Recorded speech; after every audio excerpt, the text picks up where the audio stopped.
My name is Heather Isaac.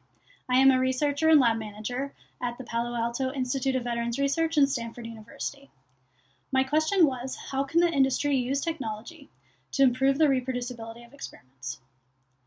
Experimental reproducibility is an ongoing challenge in laboratory animal research.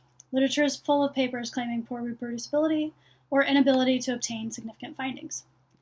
Many of these challenges are due to the high degree of variability that's inherent in conducting animal research. However, it's also true that reproducibility challenges may be just due to poor experimental design or environmental conditions that are difficult to replicate between researchers and institutions. I believe we can always work towards collecting more and better data from our research animals.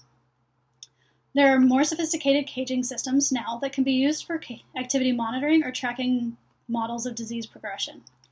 We have recently started using the Tecniplast digitally ventilated caging system. This allows us greater insight into our lab animals by obtaining activity data, as well as basic husbandry alerts. This caging system can potentially improve our reproducibility in the following ways.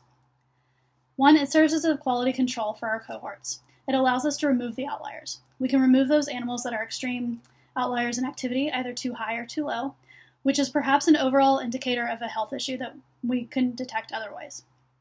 It also reduces variation due to environmental factors. It enables us better husbandry care by sending alerts to low water, low food, or soiled bedding.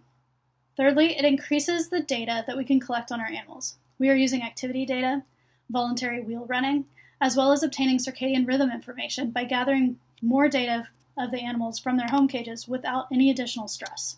Finally, I believe that the activity cages will also make us more mindful of how we are designing our experiments. The activity monitoring reveals on how any procedure can disrupt the animal's normal activity levels and sleep cycles. This data is making us rethink the timing of our procedures and behavioral experiments. It also gives us more insight to post-surgical recovery or disease progression.